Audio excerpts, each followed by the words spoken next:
The recent Fitch ratings downgrade of the U.S. has Capitol Hill buzzing again, this time about deficits and spending, igniting a blame game between the political parties. For more on this, I want to bring in Congressman Jody Arrington of Texas, who serves as House Budget Committee Chair. I want to thank you for joining us this morning.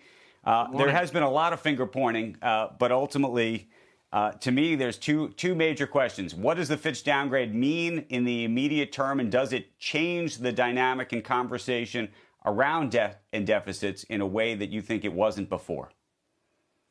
Yeah, you're right. Those are great questions. Let me say, both sides have some share of blame here in terms of our unsustainable debt trajectory and the rapid deterioration of the fiscal health of our country. But I do think the last 2 years and $11 trillion in record spending and the spending-induced inflation and the interest rate hikes and an economy that's projected not only by CBO but by Fitch and even the White House's own economists is heading for recession.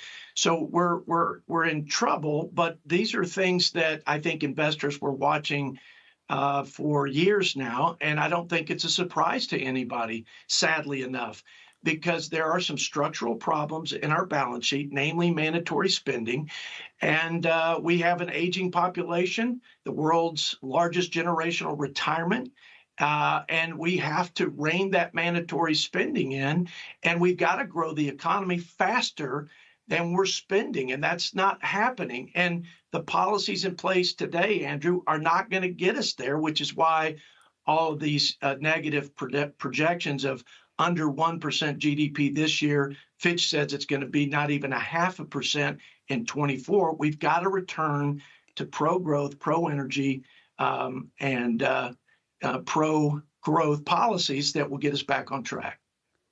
Chair Arrington, what is your sense of taking on the third rail, which is entitlements? You look at the Social Security funds and you can do the math. You can do the math with everybody, but nobody historically has really wanted to go there. Well, we're going to go there. We're going to reveal our 10-year fiscal framework called a budget resolution. Probably most of your viewers haven't heard of that because for the last 4 years, my colleagues, Democrat colleagues, never put forward a budget framework, but we're going to include entitlement spending so that we put our country on a path to balance in 10 years. Part of that is growth. Part of that equation will be right-sizing the bureaucracy. That's the discretionary spending and all the activity around the appropriations process and the debt ceiling agreement. But we will take on welfare and healthcare and other entitlement programs to make them more cost effective, to root out the waste, to give states more autonomy and responsibility, among other things. But yeah, you've got to do that or you don't get out of this mess. You get more downgrades and potentially a sovereign debt crisis. Now, with respect to Social Security and Medicare, those are very difficult politically. They're used on both sides as a weapon. And so we've made it so that nobody wants to address the shortfall, that those programs will be insolvent within the next 10 years. So you got to provide some mechanism for serious lawmakers on both sides to come up with a consensus like Ronald Reagan and Tip O'Neill did to address the insolvency, to strengthen the program and to give assurances not only to seniors, but future seniors. At this point, even current seniors, if nothing is done to Social Security, will take a 20% haircut. That's unacceptable.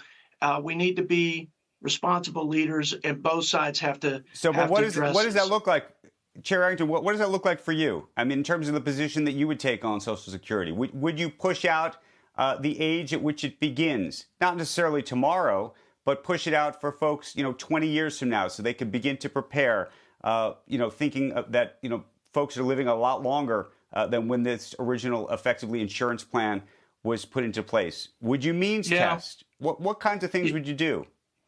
Yeah, I think here's the problem. As soon as you start picking those out without having Republicans and Democrats in the room, so to speak, saying, let's put the pay-fors and the programmatic reforms, some of which you just mentioned, all on the table. We know that you're going to have both present and both probably in the final analysis, because Democrats want the revenue side and focus on that, and Republicans focus on the programmatic reforms, some of which you mentioned. All have to be on the table, and it's got to be one where we hold hands and jump together in order to save Social Security and Medicare and taxpayers a lot of money, because the longer we wait, the more expensive it's getting.